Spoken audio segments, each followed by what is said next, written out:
Bueno, el lema del campamento se llama Ven y muere y nosotros en este primer mensaje reflexivo vamos a hablar un poquito de lo que significa venir a Cristo y morir a nuestro yo, a nuestra naturaleza caída. El sábado pasado se había hablado un poco acerca de aquellas personas que querían seguir a Jesús, donde había alguien que enseñaba la ley de Dios y quería seguir a Jesús, y otro que se llamaba discípulo y quería seguir a Jesús también, y Jesús plantea dos respuestas diferentes. Pero en esta noche vamos a ver lo que Jesús les pide o les exige a sus discípulos. Así que quiero que vayan conmigo a Mateo 10, capítulo 10, Mateo 10, versículo 34 al 39. Mateo 10, 34 al 39.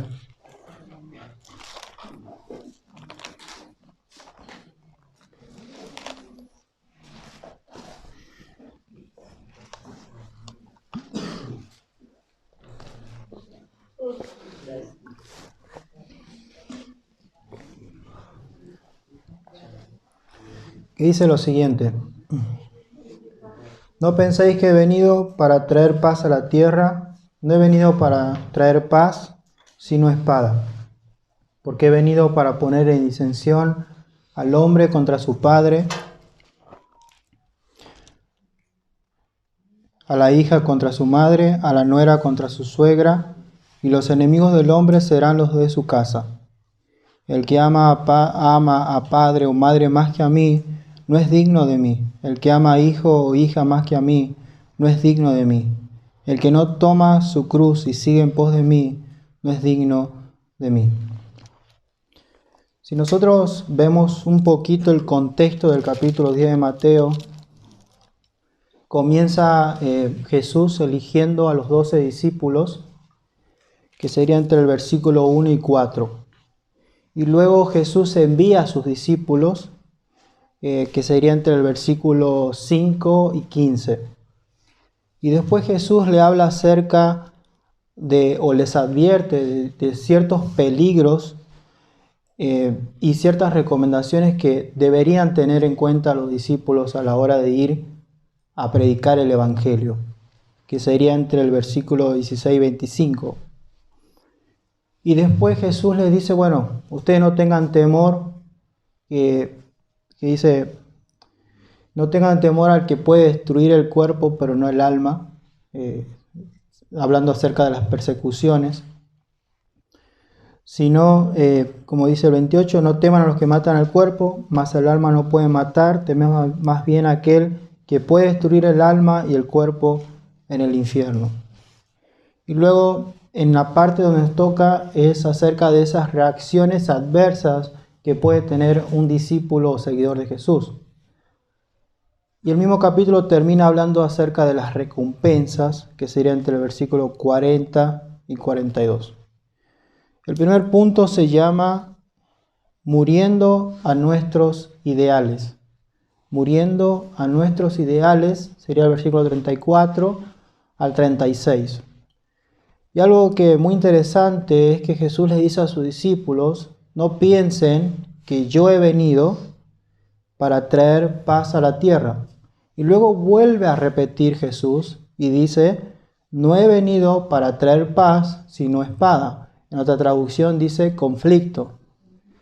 Entonces, acá puede ver como una contradicción, que realmente es lo que quiso decir Jesús, porque Jesús se presenta como el príncipe de paz o como el que viene a reconciliar al ser humano con Dios. Si nosotros pensamos en el Evangelio, es que nosotros estamos en nuestra naturaleza caída de pecado y estamos destituidos de la gloria de Dios. Pero eso significa que estamos enemistados o bajo la ira de Dios. Cuando una persona cree en Jesús, la paz que recibe es la paz de entre Dios y el ser humano. Pero Jesús le dice, no piensen que yo vine a traer paz. Pero acá se refiere, dice paz a la tierra, se refiere a las personas. ¿Qué significa? Que si nosotros creemos en Jesús, nuestra relación con Dios está en paz. O sea, dejamos de estar bajo la ira de Dios y somos reconciliados a través de Cristo y tenemos paz para con Dios, como dice Romanos 5:1.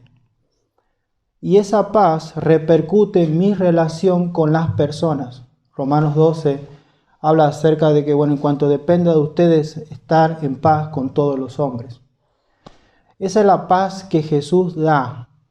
Pero esa paz que Jesús da a aquel que cree en Él no es una paz aceptada por la gente, sino que es un conflicto. Porque como dije, nosotros somos hijos de Dios e hijos de las tinieblas. Entonces Jesús tuvo conflicto. Y lo que podría citar acá Juan 14, para darle un poquito más de fuerza a lo que estoy diciendo. 14, 26 al 27. Que dice: Mas el Consolador, el Espíritu Santo, a quien el Padre enviara en mi nombre, Él os enseñará todas las cosas y os recordará todo lo que yo os he dicho. La paz os dejo, Jesús hablando a sus discípulos. Yo no os la doy como el mundo la da. No se turbe vuestro corazón ni tenga miedo. Y más adelante, no es necesario que lo busquen, yo lo leo para ganar tiempo. El 16:33 dice: estas cosas os he hablado para que en mí tenga paz.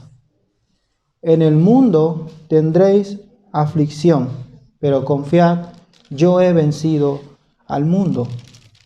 Entonces, este punto, como dije, se llama muriendo a nuestros ideales. Y es que Jesús siempre fue sincero y honesto con sus discípulos, y es sincero y honesto con nosotros. Jesús siempre nos dice la verdad.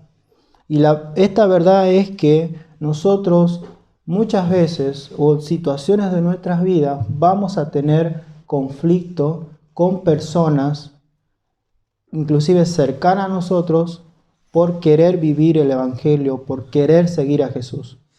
Porque o estamos reconciliados con Dios o estamos enemistados con Dios.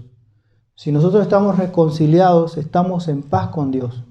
Pero el mundo está enemistado con Dios.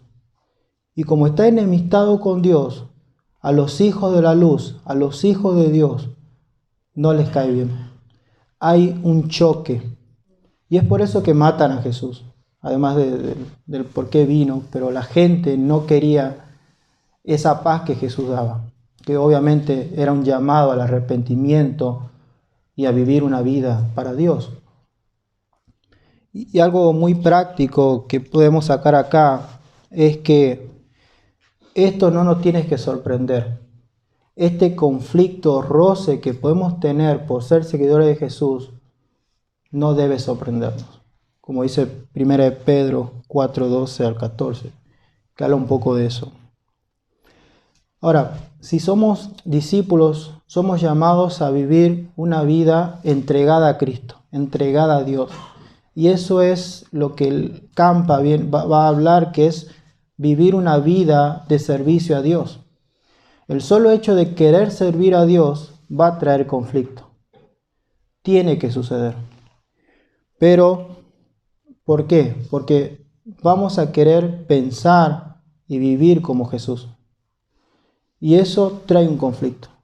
Pero eso no significa que debe ser intencionado o activo de mi parte. No es que yo tengo que provocar el conflicto. Muchas veces de manera natural sucede esto. Esto es como si viniera, yo estudio teología y alguien a veces se me acercan y me dice: che, mira, yo quiero estudiar ahí en la facultad, ¿qué tal es la carrera?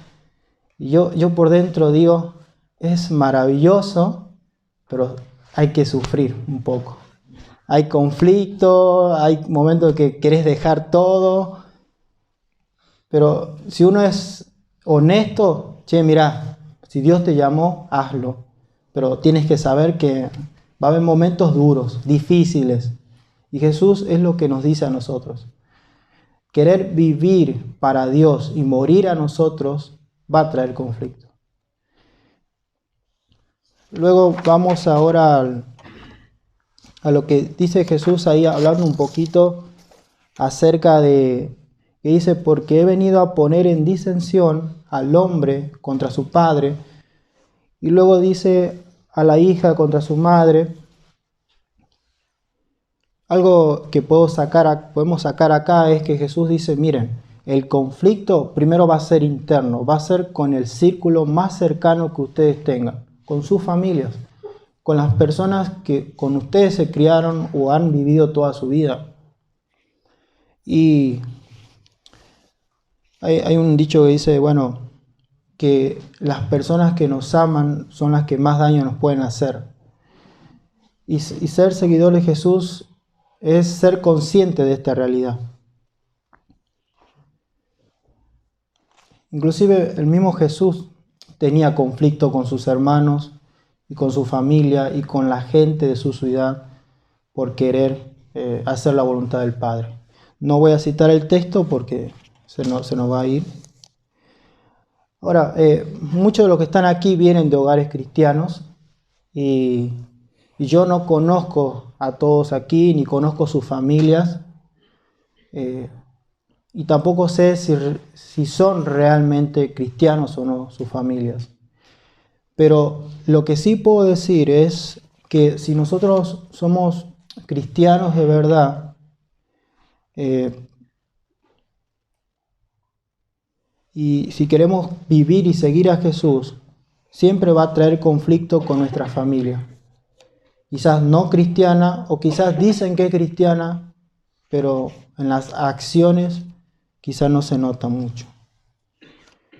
Y como dije hace rato, este conflicto no debe ser provocado por mí, sino que muchas veces es algo natural o dinámico. Ahora, ¿qué es lo que nos enseña la Biblia con respecto a esto? De que cuando nosotros sufrimos o padecemos por causa de Jesús, es un motivo de gozo y alegría. Como vemos en Hechos 5, 40, 41. Y aquí podríamos concluir que seguir a Jesús es un costo, pero que vale la pena porque el amor de Cristo será todo para el creyente. ¿Cómo podemos verlo de manera práctica, esta palabra de Jesús del conflicto cercano entre familiares? Por ejemplo, las conversaciones con tu familia, las bromas de doble sentido, las malas palabras, el desprecio o racismo hacia otra persona por su condición social, económica, ideológica, política o religiosa, conductas que Dios no aprueba y que quizás ellos lo vean como normal. Por ejemplo, la relación sexual sin compromiso en lo de matrimonio, o quizás una familia donde el trabajo es todo y el querer generar dinero es todo, o el evitar impuestos y evitar blanquear las cosas, ver películas o series obscenas donde no se glorifica a Dios muchas veces, el hacer de todo en el día como familia quizás y no buscar tiempo con Dios. Y quizás tú quieras hacer tus devocionales y te va a traer conflicto en tu familia. O quizás tú vas a ponerte a estudiar y no te van a decir nada, pero cuando quieras hacer tus devocionales, ahí va a haber la lucha. Ahora, si somos discípulos de Jesús, vamos a tener esta cruda realidad de enfrentarnos a esto y decir, ¿y ahora qué? ¿Qué debo hacer? Y también al enfrentarnos a esto nos vamos a dar cuenta de nuestras imperfecciones como personas que somos, como pecadores que somos, y nos vamos a dar cuenta que tenemos que mejorar nosotros también. Y eso es lo que Dios quiere hacer en nosotros a través de Cristo. Que no solamente el conflicto que nosotros podemos tener lo podamos ver, lo podamos notar, sino que yo pueda ver en mí mis errores, mis imperfecciones y las cosas que yo debo cambiar. Y nosotros somos discípulos de Jesús siendo procesados. Como podemos pensar en la vida de Pedro, que Jesús lo fue trabajando, fue moldeando su carácter, al punto de que en Hechos capítulo 2 vemos a un Pedro totalmente diferente, pero después tuvo otra recaída en Gálatas, en la carta a los Gálatas. Pero somos eso, no somos perfectos, pero el discípulo anhela ser más como Jesús. Ahora, quiero aclarar también acá que esto no se puede producir si Dios no obra primero en nosotros. Nosotros por nuestras propias fuerzas no vamos a poder cambiar nuestra condición. Necesitamos el amor de Dios, necesitamos que Dios nos ayude a poder vivir el Evangelio, a poder reflejar a Jesús. Pero solo por su gracia es posible. Por mis fuerzas yo no puedo cambiar. El segundo punto sería el versículo 37, que es muriendo para amar más a Dios. Muriendo para amar más a Dios. Y acá Jesús dice, el que ama a padre o madre más que a mí, no es digno de mí. El que ama a hijo o hija más que a mí, no es digno de mí. Si ustedes ven en los versículos de arriba, Jesús habla de un conflicto entre familias, pero acá Jesús dice, el que ama a alguien más que a mí, no es digno de mí. Quiero aclarar que Jesús no está diciendo que no tenemos que amar a nuestras familias, sino que debemos amar a nuestras familias, pero el amor a Jesús debe ser aún mayor que eso. También significa que esto solamente será posible con el amor de Dios. Porque como dije, nos va a costar amar a nuestras familias cuando haya conflicto. Pero con el amor de Dios podemos amar a nuestro prójimo, ya sea un enemigo o un hermano en la fe. Pero para poder hacer eso, Dios tiene que obrar primero en nosotros. Y voy a leer 1 Juan, capítulo 4, versículo 10 y 11, que dice, en esto consiste el amor, no en que nosotros hayamos amado a Dios, sino que Él nos amó a nosotros y envió a su Hijo en propiciación, es decir, redención, por nuestros pecados. Amados, si Dios nos ha amado así, debemos también nosotros amarnos unos a otros. Entonces, en base a este punto, decir que también nosotros, como jóvenes, muchas veces vamos a tener que renunciar un amor hacia otra persona, que puede ir en contra de la voluntad de Dios. Por ejemplo, yo amo a tal chica, yo amo a este chico, quizás no es creyente, y estoy yendo en contra de la voluntad de Dios, pero a la vez estoy diciendo que el amor que tengo por esa persona es más importante o es más valioso que el amor que tengo por Jesús. Entonces, acá yo quizás puedo ayudarlos a que podamos reflexionar qué cosa nosotros le damos más prioridad que a Jesús, qué relaciones o qué pecados nosotros decimos, yo amo tanto este pecado que no quiero dejarlo. No podemos ser grises, o Cristo es nuestro Señor o no lo es. Eso no quiere decir que nosotros no vamos a caer. Somos pecadores, redimidos, reconciliados con Dios a través de Cristo, pero que estamos siendo transformados. Estamos siendo transformados cada día más a la imagen de Cristo. Entonces, Dios quiere que nosotros vayamos madurando y creciendo en nuestra relación con Él, pero también en nuestro carácter, en nuestra forma de pensar y actuar como Cristo. Luego, el tercer punto se llama muriendo en la cruz cada día. Y es el versículo 38 que dice, el que no toma su cruz y sigue en pos de mí, no es digno de mí. Obviamente que los que escuchaban a Jesús sabían lo que era la cruz, sabían lo que era tomar la cruz.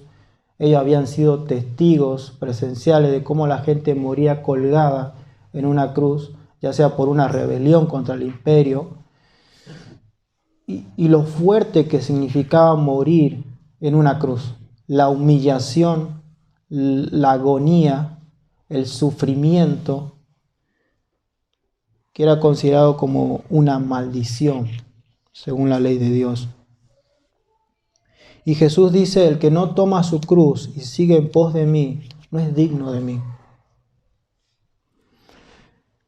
Y tomar la cruz significa morir quizás a mis sueños, que a veces esos sueños pueden ir en contra de la voluntad de Dios. Quizás son sueños egoístas, míos. También es morir a mis pecados y a mis deseos para seguirlo a Él. Como dijo Pablo en Gálatas, con Cristo yo estoy juntamente crucificado, es decir, mi carne, mi vieja naturaleza, y ahora Cristo vive en mí. Y lo que vivo ahora, lo vivo en la fe del Hijo de Dios, el cual me amó y se entregó a sí mismo por mí. O sea, vivo mi vida para Cristo. Ya no vivo yo. Pero como dije, esto es un proceso que nosotros tenemos que seguir. Y es un ánimo que les puedo dar a ustedes para que puedan seguir perseverando. También tomar la cruz significa llevar a cabo la tarea que Él vino a hacer. Jesús dijo, yo vine a dar mi vida en rescate. Yo vine a dar vida y vida en abundancia. Jesús vino a traer el mensaje de salvación, a traer el reino de Dios aquí a la tierra.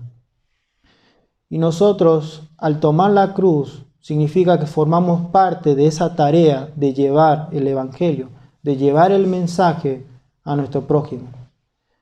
Entonces, predicar, compartir el evangelio es parte de tomar la cruz.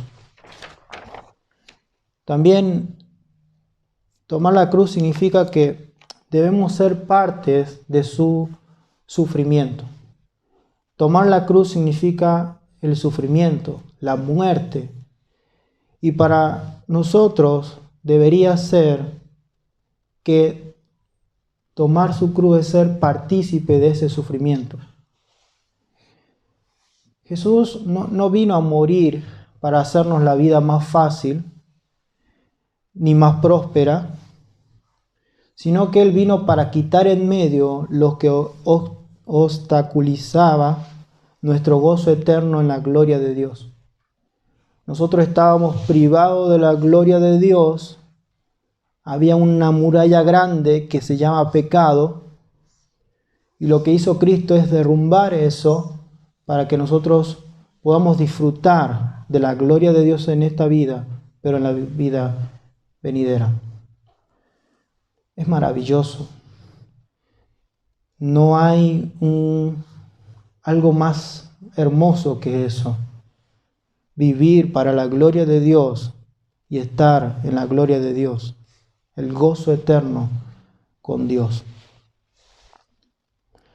Ahora, Él nos llama a seguirlo, porque este sufrimiento que podemos experimentar nos va a llevar a llegar a conclusiones muchas veces de que Jesús, el gozo por seguir a Jesús, vale más que todas las cosas de este mundo.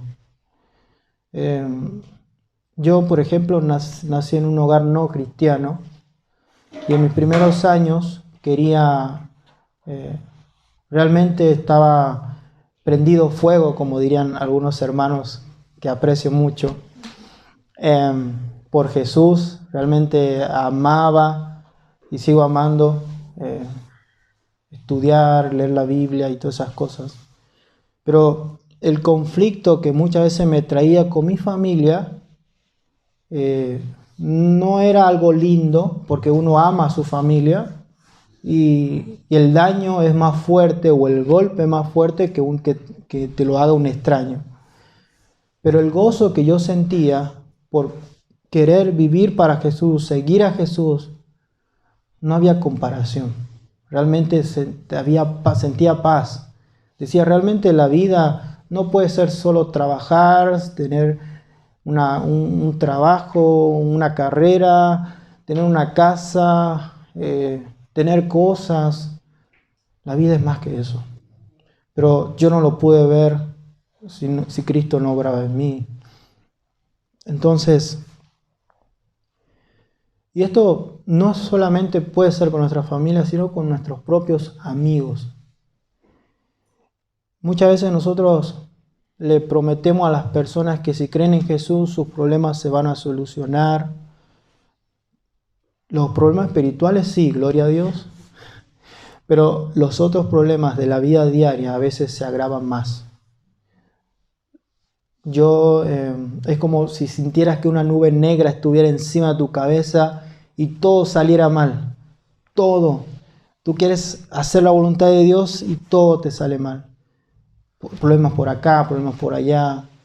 Pero eso es evidencia de ser hijo de Dios. Y algo que quizás no vayamos a profundizar, pero este capítulo termina hablando Jesús de las recompensas. Es maravilloso. Y no existe sacrificio supremo en seguir a Jesús. Te será recompensado en la resurrección de los justos. Vuestro galardón es grande en los cielos. Cuando por mi causa os vituperen y digan toda clase de mal contra ustedes, gócense, alégrense, porque su galardón será grande en el reino de los cielos. Y una breve reflexión es que si hay algo que obstaculiza que sigamos a Jesús, si hay un obstáculo frente para que yo pueda seguir siguiendo a Jesús, debemos liberarnos de ese estorbo. Y cada cual sabrá. Debemos no obstaculizar la obediencia absoluta de su mandamiento de amor. Oremos. Dios Padre, te damos gracias por este campamento, por este hermoso encuentro que tú permites, que podamos estar aquí reunidos. Señor, tú conoces nuestras vidas, sabes realmente si hemos recibido a Jesús como nuestro Señor y Salvador. Y si aún no lo hemos hecho, Señor, te pedimos que puedas obrar en mi corazón, que puedas a través del Espíritu Santo traer a mi vida convicción de pecado, convicción de justicia y juicio, para que yo pueda ver con mis ojos a Jesús. Señor, que tú puedas abrir mis ojos, que Jesús pueda convertirse en el deleite, en el gozo supremo, vivir para la gloria de Dios, vivir para servirle a Él, para servirte a ti, Señor. Pero si ya somos tus discípulos, ayúdanos, Señor, a poder seguir en este camino que muchas veces es difícil, pero tú nos has dado tu palabra, nos has dado la oración, nos has dado la iglesia, las personas, las cuales nos pueden ayudar a llevar nuestras cargas muchas veces. Que nos podamos apoyar en ellos, Señor. Que nos podamos apoyar también ahí. Que podamos seguir creciendo juntos, Señor. Pero ayúdanos, Padre, a través del Espíritu Santo que vive en cada uno de los que están aquí, a poder seguir tu caminar, Señor. A no mirar atrás, seguir tu caminar, Señor. Seguir sin descansar. En el nombre de Jesús, amén.